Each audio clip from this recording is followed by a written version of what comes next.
Picture this. You finally landed this date with your dream guy or girl. You get dressed up real nice, you go and pick him or her up, or he comes and picks you up. You go out to a nice restaurant, you sit down, you decide to order a steak. Okay? So you're having casual conversation. Your steak comes, you cut it into it, you take a bite, and it is the most dry, overcooked, leather-like steak that you have ever eaten. I'm here to tell you about an easy way to learn how to cook or grill a steak on your own and not waste $35, $40 out on a date when you can do this at home, have a more personal connection with your significant other, and enjoy the satisfaction of a home-cooked meal. There's only a few steps that you need to follow to cook a steak properly. According to acclaimed chefs like Graham Elliott, Bobby Flay, Gordon Ramsay, and such, you want to use a heavy pan. You want to add some oil and let the pan get really nice and hot. Then you add in your steak. And as tempting as it is, don't touch it. Let it cook for 5 to 7 minutes, depending on how done you want your steak. When those 5 to 7 minutes are up, simply flip it over, let the other side cook. Meanwhile, preheat your oven to about 300 to 350 degrees, and then, once those 5 to 7 minutes on the other side are done, pop the steak into the oven and let it set there for 2 to 3 minutes just to finish cooking and come right up to the temperature that you want.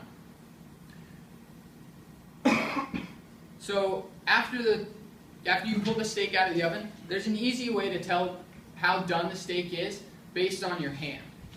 So everybody feel your thumb pad, just regular. That's what a rare steak would feel like, if you want to do that.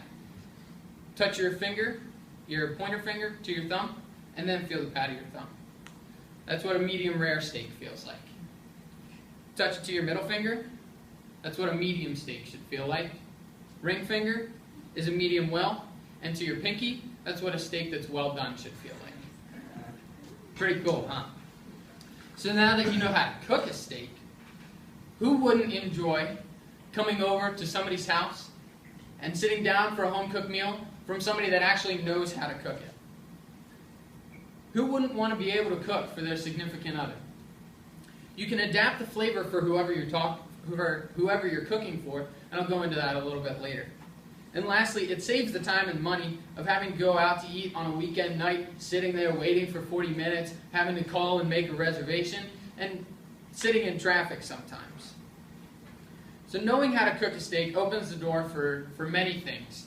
How many of you have ever been afraid to invite friends over just because you didn't know how to cook something? Yeah, 2 people. Oh, right. 3 people? Yeah. All right, cool. So, summer picnics, July 4th, it's prime grilling time. Everybody wants to be outside, have a cookout, invite your friends over, have a good time, just hanging out. But now that you know how to cook a steak, now you can feel comfortable in inviting them over. And you can adapt cooking steaks to cooking burgers or cooking chicken or cooking hot wings for your friends.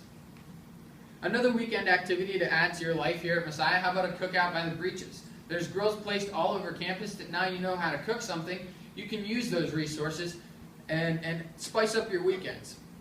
Who knows, you might try your hand out at grilling some other foods. So, as you can see, there's really nothing to cooking a steak properly. It's very simple. Hot pan, don't touch it, and wait till it's done. So, grab a 6-pack of soda and, be the highlight of your next barbecue or tailgate or picnic.